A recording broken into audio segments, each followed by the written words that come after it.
বাড়িতে মাছ মাংস না থাকলে এরকম একটা রেসিপি সামনে থাকলে বাসার সবাই মাছ মাংসের কথা ভুলেই যাবে। আসসালামু আলাইকুম, সবাই কেমন আছেন? আমিও আলহামদুলিল্লাহ অনেক ভালো আছি। শুরু করতেছি আজকের মজার একটা রেসিপি। আশা করি সবাই পুরো ভিডিওটা শেষ পর্যন্ত দেখবেন। শুরুতেই এখানে বড় সাইজের 2টা করলা নিয়েছি, আর করলাগুলোকে আমি একটু বড় সাইজ করে কেটে নিব। এখন আবারও এগুলোকে মাঝখান থেকে কেটে নিব। আপনাদের কাছে ভিডিওটা যদি ভালো লেগে থাকে অবশ্যই শেয়ার করে দিবেন। এখন এগুলোর মাঝখান থেকে যে বিচিগুলো আছে এগুলোকে আমি একটু পরিষ্কার করে নিব। তারপরে এগুলোকে একটা প্লেটে তুলে নিচ্ছি, আর তুলে এগুলোকে ভালো করে ধুয়ে নিব। তো দেখুন আমি এগুলোকে ধুয়ে নিয়েছি পরিষ্কার করে। এখন একটা ফ্রাই প্যানে আমি তেল দিয়ে এগুলোকে ভেজে নিব বাদামি কালার করে। তারপরে এগুলোকে আমি সবগুলোকে একসাথে ফ্রাই প্যানের মধ্যে দিয়ে দিয়েছি। এক পাশ যখন হয়ে যাবে এখন আমি অন্য পাশটা উল্টে দিব। উল্টে এরকম একটা যখন কালার চলে আসবে তখন আমি এগুলোকে ফ্রাই প্যান থেকে তুলে নিব। এখন সেম ফ্রাই প্যানে আমি এখানে বড় সাইজ করে পেঁয়াজ কেটে নিয়েছিলাম 2টা।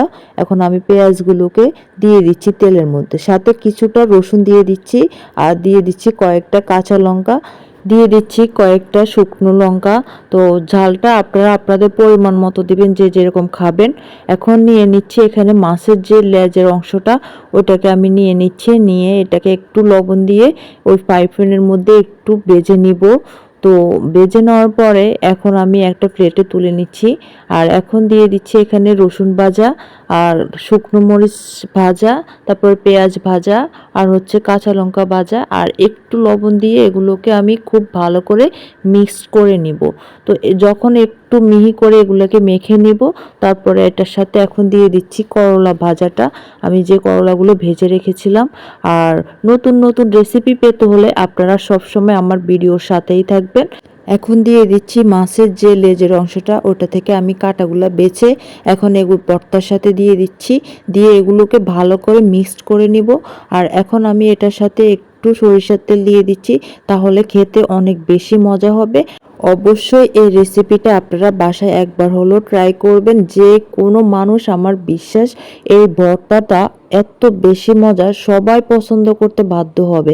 আর আপনি যখন গরম গরম ভাতের সাথে এটা পরিবেশন করবেন, জাস্ট মানে কি বলবো, মুখে লেগে থাকার মতো একটা ভর্তা। আপনি একবার হলেও বানিয়ে দেখবেন।